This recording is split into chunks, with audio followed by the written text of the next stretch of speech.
And in the year when there've been more cloud deals struck in the last year, let's be honest, between telcos and the public cloud's really entered telecom this year, hasn't it? Just a bit, and which we'll get onto properly in a second. I don't pretend to me that if regulators made sure there was a level playing field and that everything was fair and equitable, that you'd stand a better chance than you do against AWS and Google Cloud.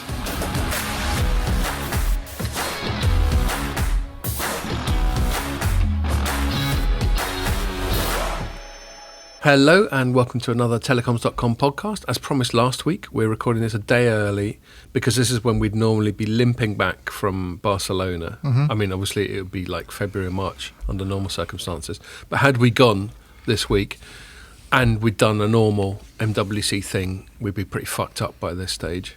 Certainly in 2019, I'd had 2 5 a.m. finishes on Tuesday and Wednesday. So by Thursday, I remember I checked out of my accommodation and I was just wheeling my sad little sort of wheelie trolley to the Fira. And I was just delirious with fatigue and hungover and just general feeling my age. People were asking if you're okay. Almost. And I thought... You had the shakes. And I thought, and I was listening to some music. I thought, oh no, I'll put on a bit of Floyd. I listened to The Wall. That's not an uplifting album. No. And I honestly started openly crying. I was blubbing. There was just some particularly sort of melancholy bits. And I was like, yeah, I'm tired. Anyway, so that's what we'd normally be doing, but we haven't done it. We haven't been there. But we thought we'd do one early. Oh, also, I'm going out later. So that's the other reason. Yeah. The bigger one. We thought we'd just sort of work out whether or not we regret not being there. Anyway, I won't spoil it. But that's why we're doing it a little bit early. And what else? It's been a good week for sport. It has? Yes. I know, we'll have to bring that up. I got to admit, this time last week, I assumed that France, Pierre, were going to progress a lot further in the European Cup. Disaster. Than we did. I didn't watch the Switzerland game. What did it end in normal time? Was it 3-3? 3-3. It was 3-1 for France with 9 minutes to go. No way. Yeah. What happened? So, to be fair, they took the lead, and then we smashed 3 goals inside 10 minutes. And then we thought, okay, job done. You're still wearing blue, though. Fair play to you. Yeah. And then they came back. It's crazy because, looking back on it, I wished we had finished second of our group, because then we would have played England and would have been in a much easier side of the schedule. I know. Well, you were just reminding me, because I have been a bit half-assed about the whole thing. Mm. And I felt vindicated because I've watched a couple of England games. I didn't watch Croatia, but I watched England-Scotland, which is very boring, and I watched England-Czech, which is very boring. Mm. And then I watched I was actually writing a story at the same time because it's a 5 p.m. kickoff. Yeah. I watched like the first 3 quarters of the England. Who did we just beat? Germany. Game. So that's true. You stopped before the goal. Before the first goal. No. I was working during the first 3 quarters and I had it on my computer. Right. My setup at home is I've got my laptop and then I've got my home PC on a bigger monitor, and I have both things going at once, which is quite funny because a few times I've tried to send instant messages to my mates and I've sent them my fucking login for my computer because I thought I was typing on the other keyboard. He's like a trader. I probably shouldn't be admitting that on an Informer platform, but there we are. It's changed since then, so we're all right. Anyway. And so I didn't feel like I was missing anything. It was really boring. And then I wrote my story and went downstairs and turned it on the proper telly. Mm. And that's when it all happened, the 2 goals and everyone going crazy and all that. They were just waiting for you, Scott. And Pierre was noticing how just sort of, you didn't say it, but I think you inferred it, that we get disproportionately euphoric when we do anything half decent at football. Especially against the Germans. We're over-invested in football, I think. We're also overly pessimistic. Like before this game, you were like, Germany will beat us. Like, no way. Well, and we then haven't when beaten you win them it, since 1966 in a competitive fixture. Yeah, no, but it's I think funny it was 55 years. Is that the maths? Yeah, maybe it wasn't 66. Anyway, before any game, you're always long. like before any game, you're always like, England is shit. We'll never do anything. But then when you win, you're like, yes, we're obviously winning the whole thing. I said to my mates, we picked 5 defenders. And one of our attackers was a defender slash midfielder, the Arsenal guy, Saka. No, he's a striker. He's not a fucking You really striker. know nothing about football. No, that's bullshit. My Arsenal mates weren't even buying that. Does he Saka's play up front? Does he play up front for Arsenal? Always front three. Always. All right. I'll You haven't watched football for a long time, Scott. Don't Yeah, worry you about haven't it. watched- No, I'm not exactly going to Keep it pull rank simple. on this stuff. Fair enough. All right, I thought he was at best a midfielder. My brother goes he plays right back sometimes. He started years ago. Yeah. All right, so it's like Gareth Bale. Yeah. The sort of progression. Okay, fair enough. Anyway, so you're good with sport, and there's Wimbledon going on. Yeah, Andy Murray's got through. And you got a bribe of the week going to watch the rugby, didn't you? I did, yeah. Yeah. What did you go and see? Nice. Went to see Lions against Japan. Cool. in How was that? Edinburgh. Yeah, it was good. Who won? Yeah.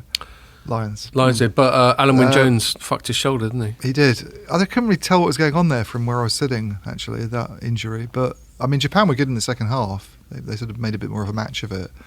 But it's great. I mean, we were sort of on the halfway line right at the front. So Brilliant. Yeah. And you said Edinburgh's pretty cool. I love Edinburgh. That's one of the reasons. But then you for went going for a up there. run and now your leg's fucked. Yeah. You've got Edinburgh leg. I'm not used to running on hills, and it's quite a hilly Cobbled run there. streets. There's cobbled streets as well, which is even worse. Yeah. But it was definitely going up a hill I could feel afterwards had done me in. Oh dear. Yeah. I know you were like, I was sort of foolishly trying to leg it across the road when we were just coming into work, and you couldn't even run at all. No. It's hard to So, walk. I'm Look at looking you forward- trying when I to stand run. up. I know. I can run. I'm looking forward to him being a fat bastard before long. And the Bride of the Week came from EE. No. Vodafone. Vodafone, of course, used to be Yeah. EE. Yeah, I got confused because my mate Howard was the Yeah. one that got you going there. But Jamie wasn't there. No. And I'm kind of surprised Howard didn't invite me. Maybe next time, Howard. You and me, mate. You know, it makes sense. Okay. So that's all that. What are we going to chat about? It's got to be Mobile Congress, sort of recap such it is. We wrote a sum total of one story related to Mobile Congress this week, but maybe you did a few more like reading. I did a few, yeah. Yeah, okay. So we'll chat about that first, and I think that's going to seamlessly lead into public cloud, because one of the major events, as we've chatted about lots of times, was Danielle Royston's open public cloud. I keep getting that one wrong, don't I? Telco Public- DR, yeah. Yeah, her public cloud fest at Mobile Congress was Cloud City. one of the things. Cloud City, yeah. It wasn't even just a town. Certainly wasn't a village. Cloudville. Cloudville. Yeah, it's taken over the whole of Barcelona. It was Cloud Gotham. Yeah. So we'll chat about all that. And then I think we're going to finish off in a similar vein. I think the three topics are going to sort of merge into each other. Talking a bit more about OpenRAN, because there's been some developments there that we've been writing about. So, yes, so Mobile Congress. Oh yeah, look, before I forget, thank you. He's given me some raised eyebrows. No, I didn't. You did all. I did it all by this- myself. Yeah, well, all by not that yourself. your raised eyebrows are much good unless I'm looking at you, of course. Unless you're like Animal from Muppets. If you're watching this on the site, you can also see it on YouTube and Facebook. And if you listen to it, you can hear it on iTunes, SoundCloud, Spotify, and Everywhere. all that jazz. Spotify, not Spotify, SoundCloud. I'm a bit annoyed with SoundCloud. They kicked off this guy called Andy No, who's an American journalist who reports a lot on Antifa, on like sort of He militant. does. He keeps militant getting beaten far up by them. Yeah, he keeps getting beaten up by them because he's, I think he's learnt now that maybe don't go and hang out with them Yeah. and pretend to be a normal dude. Yeah. But I the can't SoundCloud imagine just why chucked him off. anybody would chuck him off, to be honest with you. I mean, he's a moderate person Yeah, trying to write about but extremists. these things happen. Everything, I've spoken about years ago, like Patreon kicking off a guy who goes by the name of Sargon, who's called Carl Benjamin. You just, one day, I'm definitely going to write a polemical piece about this. This isn't what I intend to speak about, and I'll keep it short and sweet, but the whole thing about how a lot of public speech now is dictated is dictated by whether or not actually this is slightly relevant to what we're going to talk about with the public cloud, one of a few people let you on it. Yeah. And if they decide you're out of order, there's no legal recourse, there's no due process. They're just like, no, you're out of order, you're gone. And you go, why? Like I've got a thing going on like this right now with a payment provider called Stripe. I set up for my book, I set up this account. Yeah, I'm going to say this and it might get resolved by the time this podcast goes up and I'll regret it, but fuck it. I set up an account with a company called Locals, which is set up as an alternative sort of social media thing where you can have your little place and people can subscribe and all that sort of thing. And I got one subscriber who I won't name, but they had some sort of fraud against their bank account and they thought, oh shit, and they mistakenly treated the tiny little payment, like, you know, very small single figures amount of pounds a month, to me as potentially fraudulent because they didn't immediately recognise it. And then Stripe sent me this thing. I was like, oh yeah, okay. I think, you know, I had a little word with them and I realised it was all a mistake. And I said to them, look, it was all just a mistake. And they sent me a thing going, no, we've decided you're too high risk. You're cut off. End of. Game over. And this is the only, to the best of my knowledge, payment provider that Locals offers. Right. So basically, Stripe can unilaterally cut me off Locals because you've got to have a payment provider for Locals to work. And it's also interlinked. And so Andy No can't use SoundCloud. And there's just about, I don't know, 10 or 20 platforms. Yeah, there's not many. Who all seem to chat to each other. And basically, if you're a persona non grata... And they all sit on top of AWS or something anyway. They all sit on AWS, which we'll come to in a bit. Anyway, that's a tangent I didn't intend to talk about. But why did I mention that? SoundCloud, yeah. We're talking about SoundCloud. So, come on, SoundCloud, sort it out. But don't kick us off for being heretical and me saying the wrong thing, please. Okay. So, yes, Mobile World Congress. All right, I've been banging on for ages. Ian, do you regret not going to Mobile World Congress? Well, professionally, I suppose, no, I would say. I don't feel like I missed out on anything by not being there from a news perspective. And I'd quite like to have gone in a way to see what it was like in this very unique year, I think. Would have been interesting. Yeah. And it's certainly one-off, it's a story in itself. I mean, it's a shame that we couldn't all be there, really, kind of doing one of these podcasts, I think, from it. And there were different things going on this year, clearly. The whole Daniel Royston Telco DR presence is a very new thing. John Bon Jovi presence. John Bon Jovi on Tuesday night, I'd quite like to have seen. Was that confirmed? Did he actually turn up? Yeah, he performed. Yeah, there's footage. In the Fira? Yeah, in her booth. Is he giving it a bit of Living on a Prayer? I don't know whether he performed Living on a Prayer. I don't think he would have the voice for that acoustically. I don't know. It'd be very tough. Was Tommy Wito there so he could serenade him with Tommy used to work on the I don't know if Tommy Wito went there, but... Okay. No, actually, well, we know he didn't because none of those lot turned up, did they? No, and the big sponsors weren't there, and I mean, we've been looking at some footage that someone sent, you know. Yeah, I'll get onto that. I can't put my phone which away makes the... I mean, I don't have an estimate of how many people actually went. I know the GSMA, which organises it, was expecting between 30 and 50, so 30 being the sort of worst case scenario. I know someone that we both know, who I won't mention, sent you some footage. Well, I've got a mole.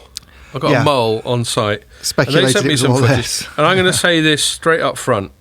I think the GSMA probably made the best of the situation it was in. Yeah, I mean, they can't help people not wanting to go, and I think they did the best they could to make it a safe environment, and all credit to them. And look, I mean, this whole situation, I was reading in The Spectator on the way up about the amount of kids that have just stopped going to school because of the amount of times that... they've been sent home in bubbles. That's the and they sent home in bubbles. I mean, we had it with Izzy a little while back. Someone sneezed, and so she had to quarantine for 10 days. Yeah, it's just bullshit. So everyone's in this awful situation of this exceptional... And credit to them, they managed to get it going. Apparently the reports of the testing where it was very efficient, you know... It was as good as it could be, I think, given the circumstances. But that doesn't change the fact that a lot of people weren't there. And so I think my impression was there was kind of a dearth of real news, actually, coming out of it, I felt. You know, I mean, some of the big stories of the week, which we're going to talk about, weren't actually coming from MWC. Per se. And... So professionally, I don't really feel as though I missed a lot from not being there. I mean, one of the main things I did to do with the show was a press conference with Deutsche Telekom, but they weren't there. So, you know, Claudia Nemat, who's basically the number 2 person in DT. Was that the Cloud City or whatever, the OpenRAN town? I can't remember what it was. Yeah, well, that wasn't the only thing that Deutsche Telekom was talking about, but they did their press conference, and it was all on a virtual platform, I mean, they're normally there at the show, right in front of you, her and Timotheus Herkes, who's the CEO, doing their sort of little spiel, and you can ask them questions, and you're quite close to them, and you meet them afterwards if you want. It was all online. It was on like this thing they said. You didn't even need to register for the GSMA event. No, it wasn't a GSMA. I mean, I think the GSMA did a good job of virtualizing stuff and allowing you to get into conference sessions online, but you just went straight to Deutsche Telekom's website to watch this thing that they did. So it was completely sort of removed from MWC. However much they want to try and frame it as a... And it was almost like, I think a lot of companies have kind of timed announcements to come out to sort of coincide with MWC. But they're not really. You don't have to be at MWC, and you don't even have to be on the platform. Well, I think all companies are probably a bit conflicted because they want to support it, not because necessarily they're worried about the senior management of GSMA not getting paid their £1 million a year or whatever. They're not. It just is a bit. But they just want to support the event. They want to support the coming together of the industry. By allowing journalists to go to its website and just register and log in and watch this press conference they're doing, they're almost taking away from the MWC, if you see what I mean. And I suspect with AWS, who had this thing set up called Virtual Village. Did you check it out? No, I did write about AWS, but I didn't go to the Virtual Village stuff. And they were talking about some of the deals they've done with operators like Bell Canada and everything. But Mike got on it, so I should probably ask him. But I don't know if you actually had to go through the GSMA platform to get to that, or whether you could just go and visit AWS and get it straight from AWS. You didn't even have to sort of register to get access to some of this stuff. Ericsson and Nokia came out with their big announcements last week. Yes. And so that was something you didn't need to be at the show to hear about either. So I don't know. It was a bit sad. And the other thing I thought was a bit sad about it was, and this, could segue into something, but we won't do that because we're not ready to talk about the cloud yet. Sorry, but there seemed to be a sort fluid. There seemed to be a kind of, we keep talking about what a bad state the industry's in strategically and how it's, we just see operators basically kind of ceding control to tech companies, and we see, There's a lot of that this week. Deals happening that seem to be about reducing debt and keeping them afloat rather than anything that's to do with growth or anything particularly exciting. And this whole show just seemed to reinforce that to me. The web players were really very, very visible. It wasn't just because Daniel Royston had this stand in Hall 2 called Cloud City. They were just very, very visible in a way they weren't 2 years ago. Well, we should... I understand your hesitance about the sort of narrative flow of the pod, but just hold that, not because I've got any problem with you messing with the flow, because it's all very open. But my mole was sending me some sort of footage from the ground, and I'm not going to hold any of it up to camera, partly because that'll just be a shit experience for anyone watching, and also because I might reveal their name. But the long and short of it, they showed me some footage of the corridor bits, like the first floor walkway bit, and that was pretty empty. And the long and short of it was that it looks like all the action was in the sort of hall 1, 2, 3 area, and it's basically either Daniel Royston's bit or this bit that was called... Christ knows what halls 4 to 8 must have been like, well, because they're normally fairly quiet anyway. No, I think it just wasn't anything. There wasn't anything there, okay. I think if you can picture it, it was the Fira, but only the first few halls, right? First 3 halls. Yeah. So hall 1 is the one where you don't go up the escalator, isn't it? Yeah. That's where you just take a right when you walk in. Yeah. And so you had that, and then you had 2 and 3, and obviously you can get between them. So it's basically the Daniel Royston bit, which obviously what was the Ericsson stand. And by the sounds of it, there's good stuff going on. It looked like it was well built. Yeah. There had been some money in it. But it was primarily, apart from Daniel Royston evangelising like only she can, it was sort of a networking thing. It was an opportunity for people to get together and chat about cloud. And look, fair play to Danielle. She's never pretended that she's anything other than an unconditional public cloud cheerleader. Yeah. That's one of the reasons that we have pop, is because it's just so obvious. Yeah. And I gather actually from talking to people who know her that she's got no problem with the bullshit we come out with on the pod. It's all fair game as far as she's concerned, so good for her. Well, from talking to her, I gather that as well. Right, of course, you interviewed her not long quite ago. recently, and she's very... she watches the pod, actually, so she'll probably be watching this at some point, but she's very... she listens to the criticisms, obviously, and tries to counter them, and has good arguments for why the public cloud makes sense. So. I think, I'm going to generalise here, but Americans are a bit more overt and shameless about going, this is my thing, this is what I'm into, this is what I'm obsessed about right now. Yeah. Us Brits will be a bit apologetic and a bit half-assed about But it doesn't surprise me because she's she's obviously a go-getting personality. Yeah. You don't come along when Ericsson pulls out and go, Just right, turn up. I'm gonna buy this booth from them for a few million. Exactly, And it's I'm gonna put on-" buccaneering, it's entrepreneurial, it's all good. And I suspect just on her, this whole show might not have been great for the GSMA. You know, it's been a sort of bit of a defensive. but without her, but for her particularly, that this has massively raised her profile. I mean, she recognises. we're talking about her every week, isn't it? I mean, the mere fact that we're talking about very her, well before all of this. You know, she was a CEO of a fairly obscure software company called Optiva. Left that, set up a consulting firm, and all of a sudden now, it's like everybody in the industry knows who she is. Yeah, no, totally. So that's all job done, and so she's gonna.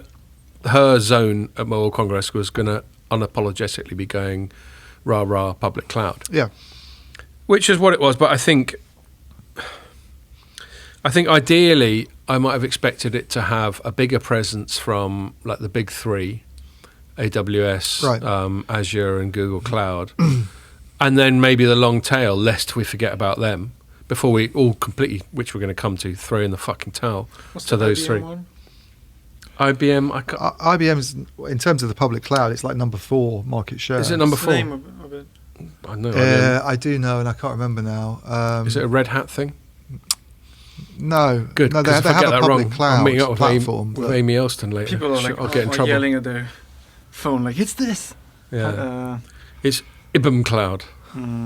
Anyway, yeah, but so that's what expected. But I think how it turned out, judging by this sort of on the ground footage, is a lot of it was just sort of networking space because she had so much real estate to fill up. yeah, A lot of it was just little desks where people get together almost and just go, all right, what's going on? But apparently that's where a lot of the footfall was, a lot of the traffic was, and then the other one was 4 years from now, I think it's called. right. I didn't know about that. No, I didn't know about it either. Apparently, in previous years, it's been at the old Fira. Yeah, In many ways, a nicer venue. It's got that waterfall. it is nice. Pond and shit going on. And it's basically like a startup zone. Yeah, So that's what 4 years from now means is like we're not shit right now. and that doesn't But check us out in surprise 4 me that years' was time. big because it was they opened it up to smaller companies that are from Spain and invited them to attend for only 21 I euros. suspect you're completely didn't they? right. I think a lot of those 4 years from now, because they've all got little booths. Yeah. You know, no one's got big stands. Yeah, I suspect a lot of them were Spanish, as per the story we covered. I kind of misreported. so you didn't face any of those hurdles that you had to jump over to get there. Yeah, from you the just UK. pitch up and just wear a mask Yeah, with a Spanish flag on it or something. Or Barcelona or something like that on it. Actually, no, you don't want to do that. Catalonian. Yes. Yeah. Thank you very much. I've learned that you don't want to, there's some parts of Spain you don't want to show political or football colours. No. People take it amiss. Yeah, or even talk about Spain. Well, yes, that's a good point in Catalonia and like Basque. Yeah. Anyway, so I think most of the action was going on there. So if Danielle hadn't turned up and then they hadn't made that last push to get a bunch of Spanish startups there, Yeah. it might have just been nothing. But the other thing my mole was telling me, I'm going to sort of read it now because I think, you know, once I told them, I was like, I'm going to talk about your shit on the pod. I think they're a bit like, okay, well, let's make sure this is balanced. And what they say, they went, and I have to say that everyone I've spoken to is really happy to be here. They know it's really quiet. They knew it would be, but everyone's really excited to be back. And I think, you know, that's worth saying. Their estimate was somewhere between 5k and 10k footfall. Yeah. They were hoping for about 30k, was it? 30 to 50? Yeah, I mean, we haven't got any proper figures yet from the GSMA, have we, No. about what it was? And they I might haven't not, even they asked. might not even. I've not asked either, and I probably will next week. But they might not even want to. What they'll probably do, I suspect, is say there were this many registrations, which I've heard was already about 30,000. But there's a difference because I registered, for instance, I was allowed to go. I actually got the whole pass for a physical registration. But I didn't go. So how many people registered but didn't actually? Apparently that's happening a lot now as the lockdown unwinds. There's all these poor fuckers who own like pubs and restaurants who've been having a nightmare for the last 18 months. And you know, now, like, often when we go to a pub, we've had to book. Yeah. So people are booking, just not turning up. Can you imagine how heartbreaking that is for those people? They're desperate. I know. For some Yeah, custom. it's not on. Yeah. So maybe that's what happened to Mobile World Congress as well. Judging by like some of the videos I got sent, you know, there were like the walkways up on the top that normally you just can't even see the floor. Yeah. You know, look more like, I don't know. Well, you have you have to consider also if they really didn't open 4, 5, 6, 7, 8. Yeah, so there's no great need to go up there. No, spot should on. Concentrate everyone into 1, 2, 3. Yes, I think that's a good point. Which help with the optics. I don't normally watch the, or go to the conferences at Mobile World Congress, and I don't think you do either, Scott. We tend to go. No, well, you're normally too busy having meetings. Yeah, we arrange meetings, but because I wasn't there this year, and I'd done pre-briefings last week, and I didn't have that many interviews lined up, I did tune in for some of the early keynotes, particularly the one they do that's got the sort of CEOs from the main European service providers, and they don't do themselves any favours, really. You know, the whole show in it at the moment, because of attendance and because of the situation, it's all a little bit desperate, obviously.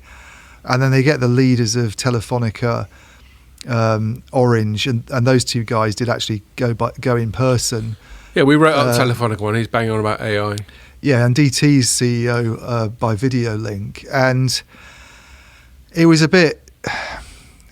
There was a lot of sort of cloud envy going on. You know, this usual thing. They turn up year after year and they come on and they have a whinge about regulators and how their lives are so miserable because regulators don't allow them to succeed. It's almost like they're blaming regulators for everything that's gone wrong. And Herges made this really. I mean, he was quite visibly irate about it on the video link. Guy, isn't he? Yeah, going on about how. Microsoft is basically a communications provider now. How can you say it's not, and yet it's not regulated in the way that we are? And this is the irony for me is that these are the companies that service providers themselves are making bigger by. I mean, Deutsche Telekom did a deal with Microsoft last year. Yeah, quite should we just move into that category? That topic we can. I mean, I thought that was there was notes of desperation in that whole sort of morning. Well, say it. No, stuff. Follow through. Don't be inhibited. And then there was some quite sad sort of, which I guess is a sign of the times, virtue signalling going on as well to do with diversity and. You know, I mean, Max Granrid, who's the GSMA, whatever it is, governor or general, whatever you call these people. General earner. Had to apologise for the fact that, or felt he had to apologise for the fact that they just convened a panel with 4 middle-aged white guys on it. And you know, this isn't representative of the kind of panels that we normally have, which is just a ridiculous thing to draw attention to. So just to clarify, you're calling out his apology rather than the panel itself. I'm calling out his apology because why would you? All he's going to do there is fuel the Twitterati to come on and say, well, it's indicative of the state of the industry, isn't it? And the fact that you don't have the reason they've got a panel with 4 middle-aged white guys on. Let's be honest, is because middle-aged white guys run the European telecom office. So it's for better or worse. Which I'll tell you a funny thing. My mole, when they were reporting from like the cloud world, they were trying to work out what the point of it was. Not in a bad way, just really trying to understand the premise, what the business model was. And they weren't familiar with Danielle Royston. And I think I was walking a dog at the time, but I did a bit of research on my phone because I knew she used to be at Optiva. Yep. And then... And I think I found light reading coverage of her leaving Opti, Ray or Mike Phil or someone. probably. Or Phil. Yeah, I think it was Phil actually. Yeah. Sorry, Phil. Phil covered it. And then I went onto Optiva's site to look up their executive board. I don't know why, maybe if there was going to be any reference to her. And there was about 10 people and they were all blokes. Exactly, yeah. And, you know, fine, whatever. I'm not judging them. I don't know what the circumstances are. But the one woman they had, Danielle, left apparently over pay. Yeah, she did. Yeah. I don't know what the details are. Maybe she was going to leave anyway, and she thought she'd make a stink, or maybe she was getting ripped off. I really don't know. Yeah. But she left, and that's just a bunch of blokes. Yeah. Like 10 of them. but it wasn't just the diversity thing. There was lots of talk if you watched any of that session about green initiatives, and I mean you were talking about this recently with the Vodafone stuff that we I find all of it tedious. You have Matt Granary standing on the stage going on about how telecom only contributes to 0.4% of emissions, and the technologies it's developing can actually help reduce it in other industries. And yet they've just arranged this show that's trying to get 100,000 people to fly in. Yeah. You know, it didn't get that this year, but that's not because they didn't want it to happen, did they? I mean, there's just a lot of... And we should clarify there's again. There's a lot of bullshit, in case people think we're the worst kind of heretics. It's not that we don't care about the balance of men and women in the workplace. It's not that we don't care about the environment. It's not that we don't care about all these things. It's just, well, speaking only for myself, I just don't think companies are capable. And that was my point. I wrote this up, and I totally agree. It's not a company thing. They're not moral things. They're not ethical themselves. No. Don't pretend businesses. to... So I thought that whole morning session was, with that going on and with this stuff about, how big tech's not regulated enough, which we keep hearing. They've been going on about this for 10 years now, and in the year when there've been more cloud deals struck in the last year, let's be honest, between telcos and the public cloud's really entered telecom this year, hasn't it? Just a bit, which we'll get onto properly in a second. I don't pretend to me that if regulators made sure there was a level playing field and that everything was fair and equitable, that you'd stand a better chance than you do against AWS and Google Cloud. Yeah. That is not the sum total of your problems, regulation, I see what you're saying. So, yeah, there's a lot of obfuscating, there's a lot of smoke and mirrors. Yeah. There's a lot of, if we moan about regulation and we talk about how woke we are, maybe people will be distracted from the fact that we're just not really not very good. And then they had the one keynote that everybody really got excited about, and was like, ooh, this is the one we've all been waiting for. He was introduced as is Elon Musk. It's someone who's not really in telecom anyway. Okay, Starlink, I know, is trying to do broadband stuff, but he's not really a telecom person. He's primarily, an electric car and fair enough, he did come on to talk about Starlink, but quite frankly, they could have got him on talking about Tesla or SpaceX, and people would still have turned up because they don't have anybody like that in telecom. That's the problem. And this isn't a go at him personally, but Justin, the editor of Mobile World Live, who does most of the telly, he tweeted that was like the fucking highlight of his life. Yeah, someone from outside telecom. And, fair enough. Show. I mean, it is a big... If I was chatting to Elon Musk, I'd be quite starstruck. I would as well. And I thought the interview that he did was good, actually. But the point is, it's not really... I mean, to have a major telecom event and the one big draw is someone from outside the industry... Totally. The second just kind of shows how... Yeah.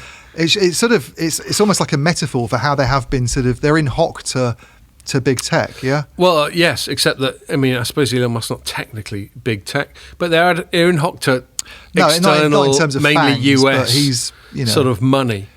I mean, let's get on to that. He's everything telecom wants to be. He's kind of cool... he's got an amazing brand. He's got an amazing brand. He smokes weed on Joe Rogan podcast. Just about. He's the next Steve Jobs. Yeah. He's like Bruce Wayne or something. Yeah. No, it's Tony Stark. Yeah. Or Tony Stark. Yeah, that's a good one. They both got gadgets, but Tony Stark's definitely got more gadgets than Bruce Wayne, hasn't he? For those who don't fully realise, Bruce Wayne is Batman. Okay, showing my inner geek there. So let's get onto the public cloud thing full on. So that was Danielle's thing. And to be honest, in some ways, she's shown that she's picked the right horse, isn't it? Mm. I mean, she's been going on about it. We've been taking a piss gently I don't for a think while she's onto a loser. No, not at all. I have concerns about it. But with every passing week, it seems that she's onto more of a winner than I might have previously thought.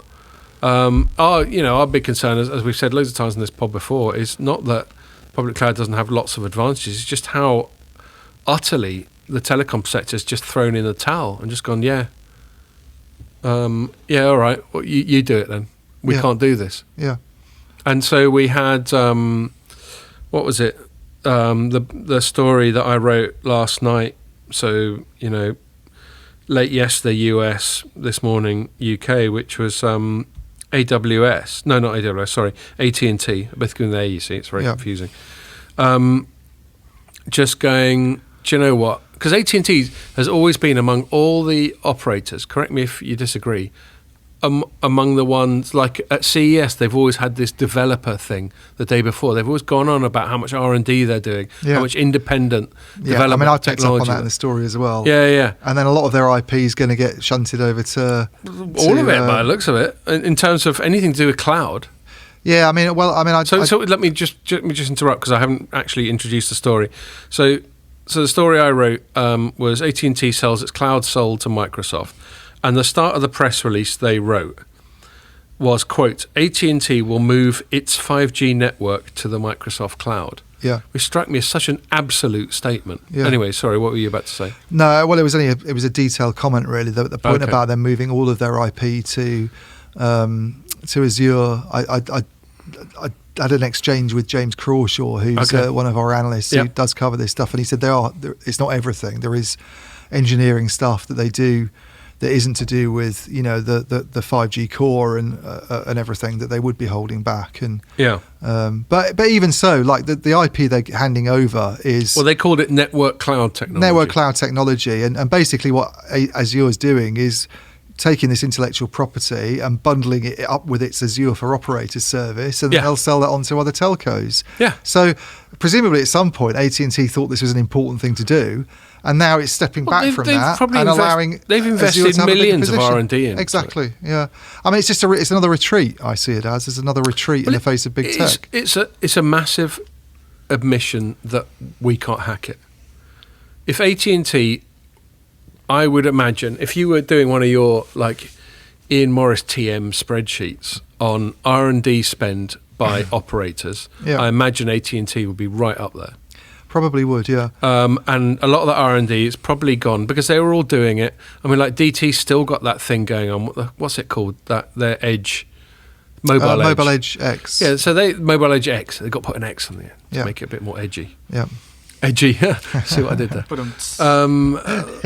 Thank you. Make sure you put in a proper one when you do the thing. Anyway, they're still sort of clinging on, but Vodafone's just gone, fuck it, we'll get AWS to do it all. Yeah. There was a recent thing, I can't remember who it was, they just went all in on Google.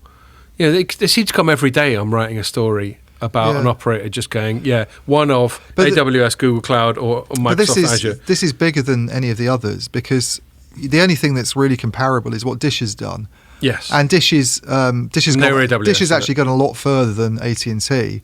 They're talking about putting things like radio access network functions in everything. But the thing with Dish is that they're a greenfield operator, whereas AT&T is an old-fashioned, been around for 100 years or whatever telco, and they're saying they're putting the whole. So it doesn't cover things like radio at the moment, radio network software, but it covers the whole of the core, the whole of the 5G core that serves mainstream consumers. I remember talking to James Crawshaw, mentioned him again a few months ago about this, and he said most operators aren't willing. Well, I should just get James on the goddamn podcast. Yeah, get with James on next time, but he'll say that the decision to put your core in the cloud is one that most operators aren't ready to take. They might do it with IoT or some little subset of the business. This was only a few months ago. And then all of a sudden you have this major operator, one of the biggest operators in the world, putting its entire 5G core that looks after all consumer operations into the public cloud. And the other thing that strikes me, I pointed this out in the piece I just wrote that's gone up this morning, but it's just there's such a lot of hypocrisy that goes on. Operators are running around at the moment worrying about single supplier deals and being beholden to certain equipment suppliers and not having OpenRAN's diversity. the answer to that. And OpenRAN seems to be the answer to that. And all of a sudden we've got a company, there's apparently no alternative. If there is one, it's certainly not identified in AT&T's statement. It's all Microsoft Azure.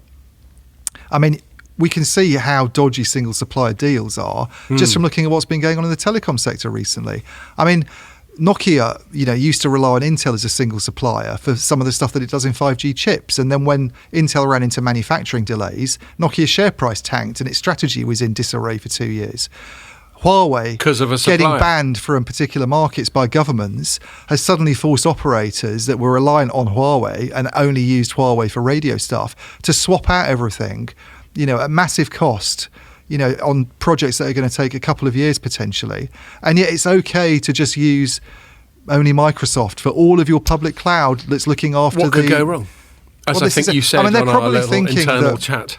There's no way that a company like Azure, Microsoft can possibly be vulnerable. But big it's companies, not just about vulnerability. Back to my little rant earlier about SoundCloud and all that. I mean, we had AWS cutting off Parler at the start of the year. Well, there's a power thing, yeah. It's just, I think I've said this before. It's redundancy. Yeah, It's what you're just saying. It's all your eggs in one basket. it is.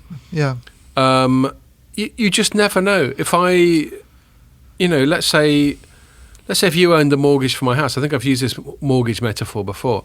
Let's say you owned a mortgage for my house, and then one day, let's to pick a random example, I wrote a story that was really shitty about your employer, and you decided to go into a permanent strop about it. Well, then you could use the fact that you own the mortgage to my house as leverage against me. Yeah. You could use it as a way of punishing me. I mean, we just don't know. The point is, I'm sure they're really benign. I'm sure there's all kinds of service level agreements and legal stuff built in. But you're still putting all your eggs in one basket. And the problem with putting all your eggs in one basket is that this argument that the public cloud makes economic sense, and it's always... there are people questioning this, by the way. It's not a given that it's always going to be a sensible thing to be in a relationship with Microsoft Azure. Yeah, I mean, we don't know what might happen in the future, and if AT&T at some point decides all of a sudden, as you might do with any supplier, that you don't want to use it anymore and you want to move to someone else, it's incredibly hard from anybody that you talk to, and from looking at people who've covered this, regulatory statements on it, people like Snap, the Snapchat provider. Which has commented on this in regulatory filings, that trying to move from one public cloud to another one, or trying to take things out of the public cloud, sort of repatriate it and go into a private cloud again, is incredibly hard to do. It's really, really difficult. Because they've got all your shit and they go, we'll give you your shit in a bit. It's almost like they've just said they're almost signing up to a long-term relationship and hoping that the person they're in a relationship with doesn't suddenly turn abusive in the future. It's a marriage, and if it does, then they've got no answer to that, really. They've got no easy answer to it. Yeah. They've got no easy way of getting out of it. There's no easy kind of escape. Do you know another divorce. analogy that springs to mind to me? That's another bugbear I've got at the moment. So we've got this sort of delayed Freedom Day thing going on, where we keep getting told that lockdown will be over and we can all just get on with it, and we don't have to wear masks and we have to dick about and we don't have to pretend like I have to do every time we go to the pub.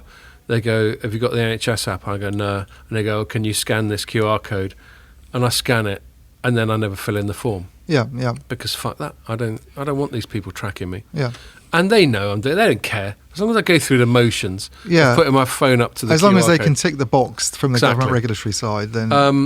But one thing that's going on right now, which has been something I've been conscious of for a while, which as a follower of mine on Facebook you'll be aware of, is this prospect of vaccine passports. Yeah. And bear with me, there is a relevance to this. This isn't just me deciding to rant. And how everyone's going, look, we can only really fully unlock down once everyone's been vaccinated, even like little babies or something. And the issue I have with it, and there's basically the risk-reward profile. If you're 80, get a vaccine. No-brainer, because if you get COVID, it'll probably kill you. And if you're 70, it's still a no-brainer. And then you go on, I'm nearly 50. It's sort of probably sort of 50-50, excuse the pun. Yeah. But like my son is 17, my daughter's 14. They don't need a fucking vaccine. Yeah. Even if they got it, they'd just shrug it off. But there's such a heavy push now for everyone to get vaccinated. And the thing about it is, not only is the push itself a bit unnerving for me, this complete consensus, this is what you got to do. But we also know these vaccines got developed much quicker than vaccines normally do. And I'm sure they're fine. God knows millions of people have got them. And there is an incidence of vaccine-related aggro, but it's not that high. There's things like sort of heart stuff and blood clots and all that sort of thing, but it's not that high. So I think on the whole they've gone all right, but they were still rushed through using, in the case of the Pfizer and the Moderna ones, untested technology, which is mRNA stuff. Anyway, the purpose of that great big tangent is everyone's going, just have a vaccine, it'll make everything better. Yeah. And I think it's analogous to what's going on in the telecoms industry, public cloud. Everyone's going, just public cloud, just do it. You know it makes sense. Yeah, it is similar. It can't go wrong. I see where you're going with it. Yeah, there's a, it's a no-brainer. If you don't do it, you're not going to be able to compete in the future. Look, if your competitors do it, then you... Which could well be accurate. This is why I can understand why companies are doing... I mean, look, I think a big catalyst for AT&T doing what it's done is probably Dish. I think it's looked at Dish doing this deal with AWS and thought, hang on a minute, this company's building a fourth network. They're going to kick our ass if we don't. We've already got T-Mobile being a nuisance and overtaking us. Now we've got this fourth rival coming along that's saying it's going to be able to operate at a fraction of our costs and undercut us on price. And, they're probably thinking we need to sort of do something similar, otherwise we're just going to get left behind. We'll be obsolete. But the thing is, it's going to start a ball rolling where it only takes someone like AT&T. This is the reason this is such a significant deal, I think, is because someone like AT&T doing this it's so big. It's one of the biggest operators in the world. If AT&T says it's okay for us to put our 5G core in the public cloud, you can guarantee that a load of other tier one operators that up to this point have been holding off, thinking, this is a bit risky, we're not sure about this. It legitimizes the move, exactly. They'll think we can do the same thing. You will now see... Microsoft will love this because this will start off a domino effect, I think. Well, they were due one because thing. Most of the stuff I'd written about with public cloud and telcos had been Amazon and Google, so Microsoft was due a win. Yeah.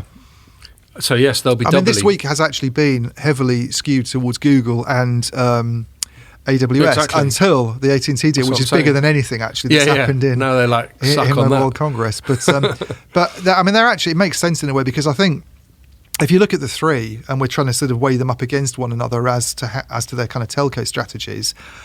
I mean, from talking to analysts. My impression is that Microsoft's kind of out in front in a way. I know AWS often seems to be AWS is obviously the biggest public cloud, and it maybe makes more noise. But if you look at Microsoft's whole strategy, and they did all those acquisitions. They've got the acquisitions of Metaswitch and what's the other one? Came with A, didn't it? Is it Affirmed? I think it's Affirmed. I'll go with that. They've got they put together little like very sort of nice looking slides that show how they've got all the boxes ticked. If you look at all the different parts of the telco market, whereas AWS to me seems a little bit more. And now they just hoovered AT&T's shit up as well. They've got a lot of IP and talent in that. Yeah, so they seem to me to have a kind of slightly more coherent in a way. I know AWS has got things like Outposts and Wavelength and stuff it's doing specifically for the edge, but you kind of feel Microsoft is a bit more.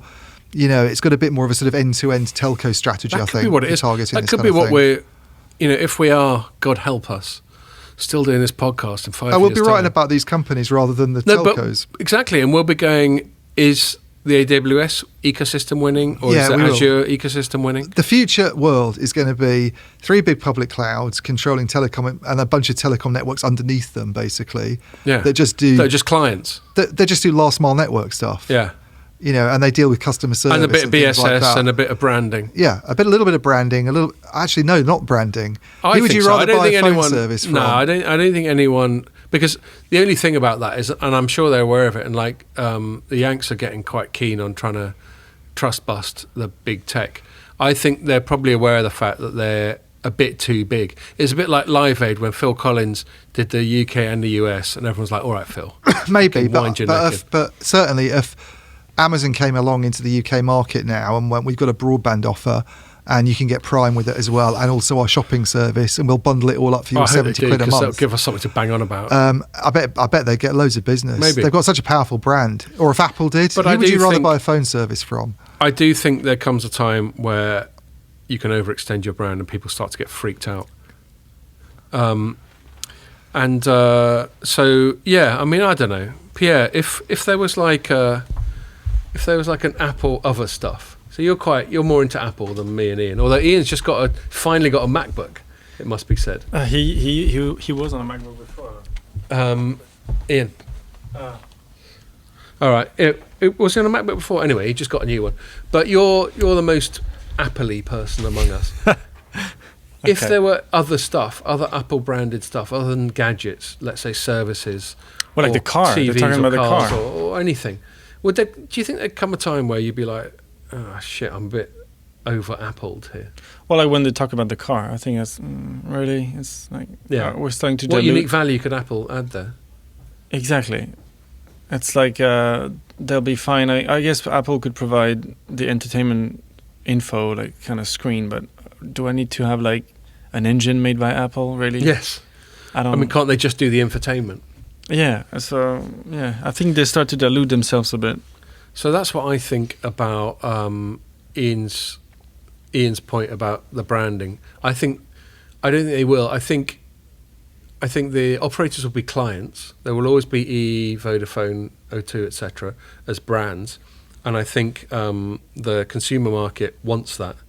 If you started going, you're not just getting your gadget, your phone, your services, but also your connectivity from this one company. I suspect, and there's probably studies, that there's a threshold where people go, nah, too much now. I mean, I feel it about Google sometimes. I use Gmail. I've got an Android phone. I use the calendar. I use various bits and bobs. Well, I guess Huawei I haven't just got an Android phone. I've got a fucking Pixel. I've got a Google phone. Huawei was one of the few companies that would make both the cell phone and the cell tower. Yeah. You know, I who know. else? So you and I are both fans of Rogan. Have you ever noticed that when Huawei comes up in Rogan, he never quite gets the network side of it, does it? He's always talking about a handset. Yeah, but that's only because he's not dialed into all that. Yeah. Yeah, that's not a diss. That's not a diss on Rogan. In case you're watching, Joe, as I'm sure you do every week, in among all your 100 mil you got off Spotify. But yes, the reason I bring him up is he's emblematic of the fact that people don't really get. Well, this has come out recently. You know, he's not always well researched. No, that's for sure. And he's the first to admit it, isn't he? Yeah. No, I'm the first to admit it on this podcast. That's why I'm really pleased Ian's here. Yeah. Because he nearly always is better informed about whatever we're talking about than I am. But I think you bring balance to the force. People tune in to see me just shooting from the hip and just guessing most of the way. Okay, so what were we just saying before you mysteriously disappeared, Ian? And I filled in by chatting to Pierre. The branding fatigue. Oh yeah.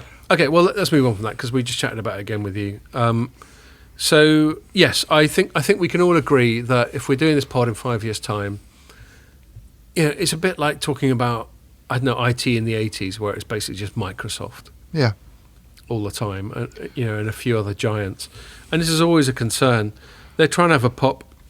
I don't know if you know, but in the States, they've just appointed a new head of the Federal Trade Commission, who's this woman who's basically spent her whole career up until now slagging off Amazon. Brilliant. I know. And Amazon's just gone, well, can we not have her get involved in, Amazon's trying to buy MGM. Yes, yeah. I thought that was a done deal already. No? Well, it's got to go through Got to go through regulation. Yeah, exactly. It's got to go through her. And she's basically got Amazon sucks tattooed on her forehead. I mean, they're a bit scarier to me, Amazon, in a way, I think, than the others, because they just seem to be everywhere. You know, they're so.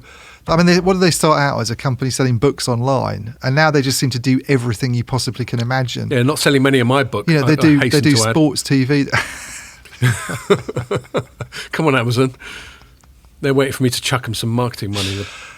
Yeah. But they've got their fingers in every everything. pie you can imagine. I mean, the pharmaceutical one is scary as well. Remind me of that. They want to get into the pharmaceutical space in the US. But selling them or making them or what? Both, yeah. Distribution of name it. And then obviously it will be a lot cheaper than what's available there. And Walmart also I think they're going to start selling insulin much cheaper. Their own insulin. They own insulin. Yeah. Jesus Christ. How can you have one company own? But to be fair, at least it's a hormone. It's somewhat fixing a problem in the US where it's so expensive. It's ridiculous. Is it? Yeah. Yeah, the drug market in the States is really weird because it's very overprescribed there as well. You get a doctor and you go, I've got the arsehole, and they go, take 2 of these. Everything is overcharged. Yeah. Yes, it's all a bit weird. Anyway, that's a bit of a tangent. We've probably been, how long have we been banging on for, Pierre? 53 minutes. Right, okay. We should move it on then. So I'm going to move it on by talking about, and I'm going to hand it to you, Ian. It's a bit of a sort of segue. Like in the last podcast, when I was reviewing the podcast we did last week, we spent quite a lot of time arguing the toss about the distinction between pure OpenRAN and some of these other sort of Cloud RAN type of things going on. And you I completely defer to the fact that you know a lot more about it than I do. But I was just sort of going, isn't Cloud RAN sort of like halfway there? And you were slightly pushing back, slightly not. And then we had this thing, which I handed to you now, Ian, about like Orange has just created this new trial, which is not. It's more Cloud RAN than OpenRAN, is that right? Or is it some third thing? Well, it's not especially RAN at all. I mean, I noticed that the stories that got written... I framed that really well then. No, you didn't frame it badly, because a lot of the coverage this week that's come out on Reuters and other publications has been talking about it as a sort of OpenRAN deal, this network. I mean, they've basically announced this digital twin, they call it. It's like a parallel network that's very, very small in Lannion in northwest France, which Pierre probably knows. It's bloody lovely. Brittany, isn't it? I looked it up on Google Images just to sort of see what it looked like, and it's all like there's a photo of it in your story. It looks really. It's like one of those places you want to go on holiday. Yeah. Doesn't look high tech, but apparently Orange has got a great big. They've got a research centre there, presumably just outside the town. But and they're using this to set up this kind of twin network that will test out a lot of stuff on a small. It's a real network. It's like used by people that live in Lannion and businesses, presumably. Yes, live. But it's live. It's like actually in the real world. It's not in a lab, but it's sort of kept away from the the commercial network. So people aren't paying for it. They're just it's like a sort of sandbox type of situation. It's exactly. They even use that word on the press conference. Okay, cool. Anyway, got one right. I'm feeling more confident there. And the idea is to try out all sorts of whizzy things that they can't get away with trying out at the moment in the real network, because if something goes wrong, then you're screwed, But it wasn't. I mean, I got on the call with the CTO last week with a bunch of other journalists, and it wasn't really presented mainly as an OpenRAN thing. I think OpenRAN is definitely a component of it. No, it's the fully automated part of it, wasn't it? Automation was the bigger pitch, really. I just remembered my story. I covered it. I went for the really forced metaphor of the Magnificent Seven in my story. I even got a photo, which I hope I'm not going to... I keep getting done for copyright infringements. I'm going to... If I get sacked over nothing else... all that lot. Yeah. If I get sacked over nothing else, it's going to be Informer going, Scott, why are we always getting sued over you using dodgy photos off the internet? But yeah, I panicked a little bit because I thought I'd miscounted. I'd written the story and the headline, and I thought, oh shit, we've only got 6. The whole premise of my story is down the toilet, and then I saw that ONAP was involved. I thought, thank God, yes, I love them. Yeah. But yeah, so they brought in all these other companies like Mavenir and Casa Systems. Yeah, it's end to end. It's the whole thing. It's not just a radio access network. I mean, there is an OpenRAN element to it, but the bigger sell from the CTO's perspective was that it's. I mean, he used this phrase a lot, which is like one of those buzzwords that goes around the industry: zero touch. Yeah. And Ray, our former boss, quite appropriate for the COVID times, isn't it? Yeah, very much so. Yeah, but Ray from Telecom TV, who used to work for Light Reading, was on the call and did ask the question: "What do you mean by zero touch? Do you mean this is basically a network that kind of runs itself and that doesn't have anybody involved in it?" And the CTO was like, "Well, initially it's not going to be that because it's just difficult to do, but that's kind of the end game, really. Is you replace all these people that they have at the moment who do important technical jobs that are a little bit mundane and boring, like checking tickets and alarms when things go wrong. Repetitive. And there's a lot of them, I think, that do this stuff. I mean, the network operations teams that do this kind of stuff are quite big. You basically replace those guys with AI experts who are just tuning software programs that do all that work, that deal with it all. So this network, basically, it runs itself. Things go wrong, it figures out what's wrong and it sorts the problems out. It's all machine learning. It's like extreme automation. It's the vision is to have a network where you can make do with as little manual effort as possible. You just have a network that takes care of everything. And the only people really involved on the operations side, ideally, if it works, are AI experts. They're the guys programming the software. And I noticed in your piece you wrote, and this is an angle I completely support as well. Whenever you write a piece that's heavy on the automation, you always end up going into the angle of jobs, obsolescence because of people. Because the big question that they haven't answered and that they won't answer is, how many people do you need? If this was rolled out nationwide, this type of network, how many people would you need to run that compared with how many people you're using at the moment for your main network to now? And that's the question. Now, I actually spoke to Danielle Royston about this when she was on, because she looked at the spreadsheet I maintained. She'd sort of gone and looked it up. The headcount one. The headcount one. Yeah. And she said she thought with the sort of stuff that's coming along, and she knows a lot about this. She is actually a software expert. You know, she's not just... well, Optiva's like BSS, OSS type of thing. She was like, with the sort of stuff that's coming along, she thinks headcount will probably go down by about 75% ultimately. Wow. So you're going down. Helped by a public cloud, Danielle. Public cloud's part of this. So a lot of those jobs will actually not disappear. They'll move to the public cloud. And this is the AT&T thing. A lot of people are going to end up working for Microsoft instead of AT&T. Several hundred people. And they'll probably get rid of a lot of them. They might get rid of some of them. That's true. They will. Yeah, but initially they'll get moved over to. Yeah. I mean, those companies, it has to be said, they're very. If you look at revenues per employee, they make an absolute fortune. Amazon, Microsoft, Facebook, Google, all of them compared to operators. But they are growing each year. They do hire more people. Yeah. I mean, admittly, in Amazon's case, it's a lot of guys. I mean, the market cap of those companies. I think even market cap's over $2 trillion. I think even Facebook's topped $1 trillion market cap recently. Microsoft's over $2 trillion, and Apple's over $2 trillion now. Meanwhile, everyone else is fucked. So yeah, great. But on the orange brings out the lefty in me. I'm telling you this stuff. I'm not known for it. Yeah, because it's a small little group of ultra valuable companies, and then everybody else isn't really doing very well. It's a real concentration of wealth and power. There's no doubt about it. But going back to the orange thing, OpenRAN's a part of it, and I think they named Mavenir. I'm trying to remember the names of the companies that they've said are working with them. I got more them here. up. Okay. So Mavenir, Casa Systems. Casa Systems is doing the core stuff. I think. Yeah. So Mavenir's doing OpenRAN stuff. Mm-hmm. So there is an OpenRAN angle there. Yeah. Casa's doing core, HPE subscriber data management, whatever the fuck that is. Yeah, that was a weird one for me. I didn't. Dell, like servers and hardware, as you'd expect. ONAP is like open source software for orchestration. So that sounds like a lot of stuff they're doing themselves, really. Because that's just orchestration shit. And they even got Xiaomi involved, which took me up to 7, which justified my forced headline and image. Yeah. Smartphones, so obviously terminals, as we used to call them back in the day. Yeah. So, and there's another one, just moving it on. Mavenir again. Mavenir's having a good time of it, actually. Yeah, they're cropping up quite a lot. They've had quite a good week, I would say, Mavenir. They've had a lot of announcements, and they've been in the news a lot. People like, shout out to Kevin Taylor, who was good enough to read my book and give me some feedback. He does PR for Mavenir. And his colleague Ian Volans, normally Ian who gets in touch with me. Yeah, they've done all right. There's plenty of activity going on with Mavenir, and they had this thing which sort of moves it on to the last segment, which we probably haven't got long to talk about anyway. DT created what it called an ORAN town. Yeah. That's one thing that annoys me, actually. I think this is something I banged on about in my story. Is like, can we just fucking pick a way of referring to OpenRAN? Yeah. So my house style, my arbitrary house style is OpenRAN, no space. But then we've got ORAN, and I know there are reasons. Mine's OpenRAN, small O and a space. Small O? Yeah.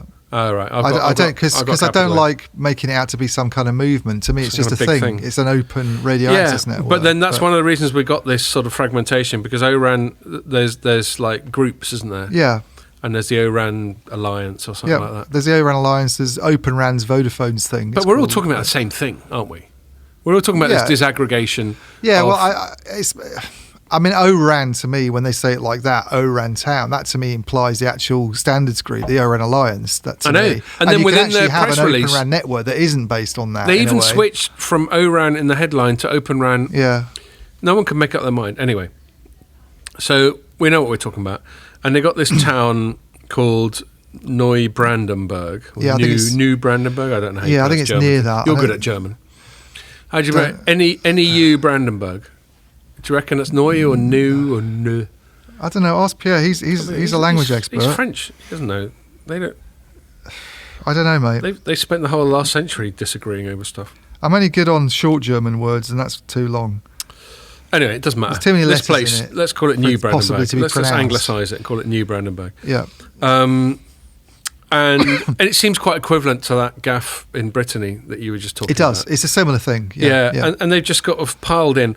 But I think they got a little bit carried away because all they've really done, I'm trying to remember precisely what it was, but it's not like they've completely converted the town. Well, I think it's less ambitious than Orange's because this really is an OpenRAN thing. I mean, they've even called it ORAN Town, for Christ's sake. They've not called it automation network. I mean, Orange's is all about the networks of the future, whereas DT's is about OpenRAN. I mean, the thing that struck me about this announcement was, I remember they announced this initiative last year, actually, ORAN Town, and they talked about, you know, it being an innovation place to try out OpenRAN technology.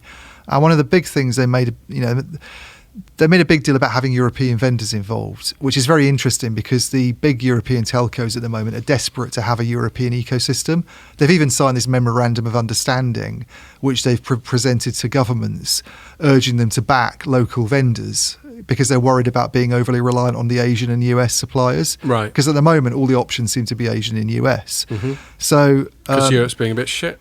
Yeah, well, Europe has obviously two big vendors in Ericsson and Nokia, and Nokia's been very, very. But they're not. Everyone's got a bit scared about their duopoly, haven't they? They have. Yes, that's true. But at the same time, Nokia, I would say, has been very keen to present itself as interested in ORAN and trying to push that technology and trying to adapt to it. And Deutsche Telekom seemed to buy into this. You know, it talked up Nokia last year when it first named ORAN Town. Nokia is a really important European vendor for us to have at this town. And then when they made their announcement this week about the vendors that are specifically going to look after, in the same way that Orange has done, that are going to specifically look after the different bits and pieces, where was Nokia? It didn't even get a mention. And I asked a question in the press conference of Claudia Nemat, who's their sort of head of technology, and she went, "Oh well, it's still involved, and we're planning on having a tender later in the year for a much bigger project." But at the moment, they're nowhere to be seen. This is the interesting. Nokia just come out with its big sort of 5G refresh, which I think we talked about last time on the podcast. Yes, and we were very nice about it. We were very nice because it was very compelling on paper. And one of the things they talked up a lot was their massive MIMO stuff and how lightweight it is and how it's also ORAN compatible. Yes. And yet, who's Deutsche Telekom getting its massive MIMO radio units from in ORAN Town? Oh, it's not a surprise because it's always the same company. The massive MIMO market for OpenRAN is dominated by one firm, NEC. It's always NEC. If you look, Rakuten's using NEC, Vodafone UK is using NEC. Yeah. Now Deutsche Telekom's using NEC. And I know NEC's been around forever, but they seem to have come up on the sly a little bit. Yeah, but this is the funny thing to me. I think it's entirely to do with Rakuten and how well they've done there. But this is the funny thing to me about OpenRAN is that, you know, it's supposed to be about. So for a start, you know, Deutsche Telekom with this ORAN announcement, even though it wants to use European suppliers, every single one of the suppliers it named is either from Asia or the US in ORAN Town. And they're always the same companies. Any OpenRAN announcement that comes out these days is always the same companies. It's always an Asian supplier of the radio units, which is either NEC or Samsung. It's always got either Mavenir or Parallel Wireless or Altiostar doing the baseband software. The processors are always from Intel because there isn't any other option. Well, you've covered that very well. And the server equipment's always either from Dell or HPE. It's always the same company. So people talk about diversity. So it's basically Yanks or Japanese. But this is the funny thing. Everybody's worried about being overly reliant on Ericsson or Nokia. I know. Or Huawei. Well, all that you're going to happen is have a more fragmented supply chain, but in each bit of that supply chain, you've still got a limited number of suppliers. It's the whole whack-a-mole thing that we've spoken about loads of times. You create a new problem, solve that creates another new problem. Yeah. Now, before we move on from that, I noticed when I was on LinkedIn earlier on this week, there seemed to be some Nokia people bitching about your coverage of what you just said. Is that what happened? Well, I don't know if I go so far as to say bitching, but I don't think they were particularly happy about the OpenRAN Town coverage. Why? They thought that it was. They happy about? Well, they thought it was speculative, and they also insist that they still have a role in this, obviously. But the point from my point of view, when I read it, is whenever people moan, and I won't be defensive, I say a lot of deliberately provocative things. Like last week I was talking about winding up Ramonas. Yeah. I do it all the time. Moan all you want. Fine, I want you to.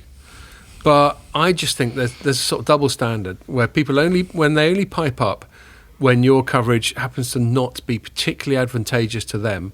I just think there's a hypocrisy built into that. Either pipe up all the time or shut the fuck up.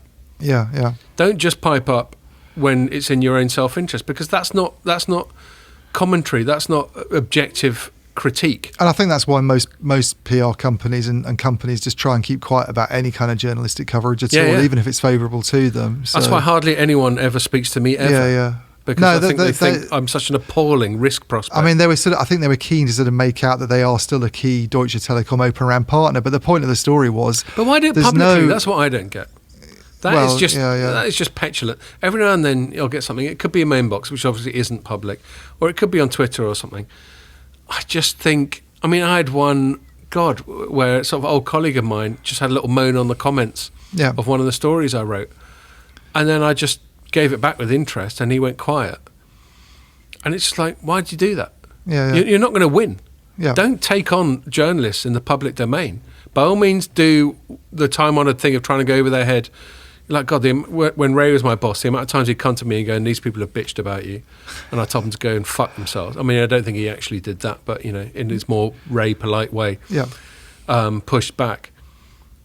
It's just, I just don't understand why anyone would try and take on a journalist in the public domain. It's such a silly thing to do. No.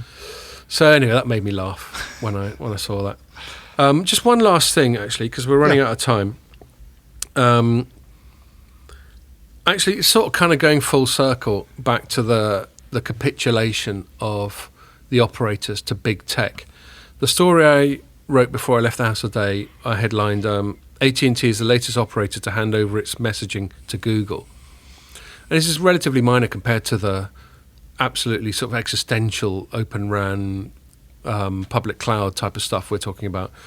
But this is like RCS, which is something that's been going on for a while. It's actually a GSMA initiative, so it's sort of full circle back to Mobile World Congress as well. And it stands for Rich Communication Services, which is basically an evolution of what, like SMS and then MMS. Yeah.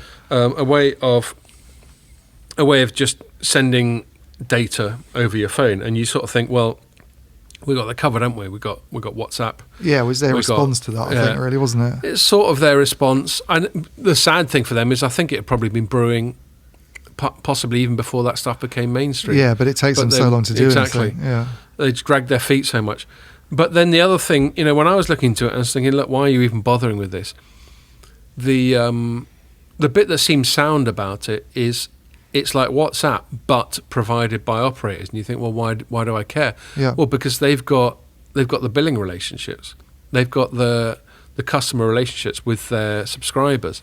So if you're an advertiser, if you're Acme Widgets, and you want to be able to somehow get my interactive ad to Ian Morris, who EE, I think EE is your operator here, who EE knows is really into this kind of shit. Yeah.